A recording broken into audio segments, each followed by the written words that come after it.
Horror Mahadev ఎంతోమంది trolling చేస్తున్నారు, ఎంతోమంది విమర్శిస్తున్నారు. వాళ్ళందరికీ ఒకటే చెప్తున్నాం, మేమైతే ఇక్కడ ఉండట్లేదు. 2 తెలుగు రాష్ట్రాలకు కూడా మేము రాము. మేము ఉత్తరాఖండ్ వెళ్ళిపోతున్నాం, కేదార్నాథ్. జీవితాంతం అటే ఉంటాం.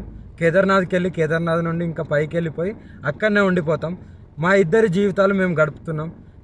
ఎందుకు మా గురించి ఇంత ట్రోలింగ్ చేస్తూ ఇంత విమర్శిస్తున్నారు? మీకేం అవసరం? మా బతుకులు మేము బతుకుతున్నాం కదా, మా జీవితాన్ని మమ్మల్ని బతకనివ్వండి. ప్లస్ అదే కాక వర్షిని ఈరోజు బలిస్తుంది, అలాగే వర్షిని అగోరి దగ్గర లేదు, ఇలాంటి కంప్లైంట్స్ పెట్టుకోవడం మానేయండి. నేను ఈమె దగ్గరే ఉన్నాను, సేఫ్గా ఉన్నాను, చాలా హ్యాపీగా ఉన్నాం మేము. ఓకేనా, నన్ను ఎవరు బలించట్లేదు. అందుకే మేము ఇంకా ఆ 2 రాష్ట్రాల్లోకి రావాలని చెప్పి అనుకోవట్లేదు.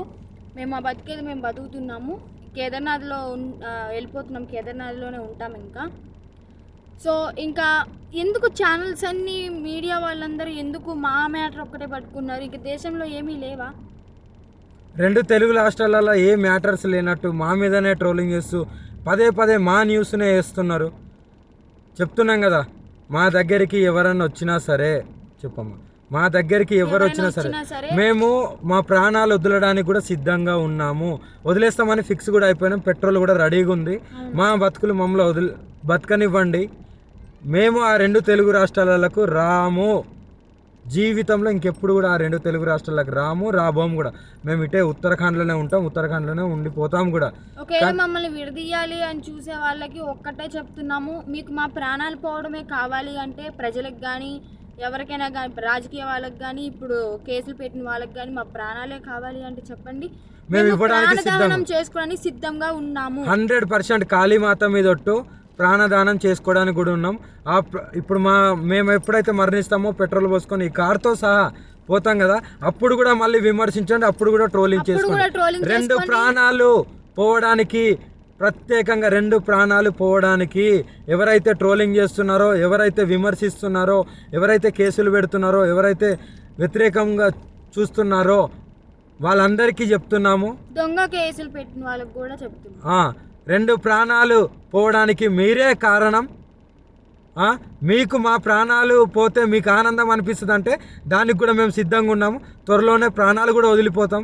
ఎవరైనా మమ్మల్ని పట్టుకోవడానికి వచ్చినా, మా దగ్గరికి వచ్చినా సరే మా ప్రాణాలు వదలడానికి సిద్ధం. అలాగే అసత్య వాక్యాలు చేసే వాళ్ళు కూడా చెప్తున్నాము, ఇది ఆపితే బాగుంటుంది, ట్రోలింగ్స్ కూడా ఆపితే బాగుంటుంది. నేను ఈమె దగ్గర సేఫ్గా ఉన్నాను, మా బతుకు మమ్మల్ని బతకనివ్వండి. మేము బతుకుతున్నాం కదా, మేము మీ రాష్ట్రాలలో కూడా రాము కదా, ఎందుకు మమ్మల్ని బతకనియట్లేదు మీరు? 2 ప్రాణాలు కోల్పోతున్నారు, చూసుకోండి, జాగ్రత్త. రేపటి రోజున మీ ఇంట్లో వాళ్ళు కూడా ఉంటారు. మీడియాలో ఇంకా ఘోరంగా మా గురించి ఏదన్నా వస్తే మేము ప్రాణదహనం అయితే చేసేస్తాము. మేము కూడా ఓపిక ఎంతవరకు ఉండాలో అంతవరకు ఉంటుంది. మేము కూడా సహించలేకపోతున్నాము. ఏంటి అసలు ఆ మాటలు ఏంటి, ఆ కంప్లైంట్స్ ఏంటి, వాళ్ళు మీడియా ముందుకు వచ్చి ప్రెస్ మీటింగ్లు పెట్టి వాళ్ళు మాట్లాడే మాటలు చాలా అంటే చాలా ఘోరంగా ఉన్నాయి. మీరు అనుకుంటున్నారేమో కానీ వాళ్ళు అలాగే అంటారు, చనిపోరని. 100% ఆ వీడియో కూడా మీకు పంపిస్తాను, ఎలా మరణిస్తున్నాం అనేది. ఎవరైనా సరే మమ్మల్ని ఇప్పటికి కూడా మా న్యూస్ ఆపకపోతే మా బతికేది మేము బతుకుతుంటాం కదా. అక్కడైతే లేం కదా 2 రాష్ట్రాల్లో, మీకు మా వల్లే ఇబ్బంది కదా. మేము అక్కడ లేం కదా మీ కళ్ళ ముందు, కానీ మేము రాము కదా, మీకు అదే కావాలి కదా. మేము రాము 2 రాష్ట్రాలల్లో, మేమేదో ఉత్తరాఖండ్కి వెళ్ళి బతుకుతాము. ఇప్పటికైనా ఆ యూట్యూబ్ వాళ్ళకి కానీ ఎవరికైనా కానీ చెప్పేది ఒకటే, మా న్యూస్లు ఆపేస్తే బాగుంటుంది. ఇంకా దేశంలో చాలా ఉపయోగపడే న్యూస్లు ఉన్నాయి, అవి చూపించండి. మాది ఒక్కటే కాదు కదా, ఇప్పటికైనా ఆపుతారని చెప్పి. 2 ప్రాణాలని తీసుకోవాలనుకుంటే ఇంకా చేసుకోండి. ఇంకా చూసి ఈ వారం రోజులలోనో ఇంకా ఈ 2-3 రోజులలోనో చూస్తాము, లేకుంటే డైరెక్ట్ దహనం అయిపోతాము. అప్పుడు మీరందరూ ఆనందించండి, మీరందరూ ఆనందంగా ఉండండి. మా ప్రాణాలు పోయిన తర్వాత మీరందరూ కలిసి ఆనందంగా విందు భోజనం చేసుకోండి. ఇంకా మోకిరాబాద్లో కేసు అంటారా, ఆమె పెట్టింది చెల్లదు. ఆ జడ్జి ఎవరైతే డబ్బులు వేశారో ఆయన వచ్చి కేసు పెడితేనే చెల్లుతుంది. ఇంకా మొదటి భార్య అంటారా, అది టోటలీ ఫేక్ అని చెప్పి మీకు కూడా అర్థమైపోయి ఉండాలి. అర్థమై ఉంటుందేమో అనుకుంటున్నాము. అది టోటలీ ఫేక్, 100% ఫేక్. రుజువులు లేనిదే ఆమె ఎందుకు మీడియా ముందుకు వచ్చి మాట్లాడుతుంది? అందుకే చెప్తున్నాం, మమ్మల్ని మాలాగా బతకనివ్వండి. మేము చాలా బాగున్నాము, ఆనందంగా ఉన్నాం, కలిసిమెలిసి ఉన్నాం.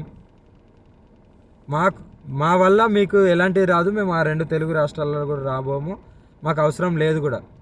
మేము ఇక్కడనే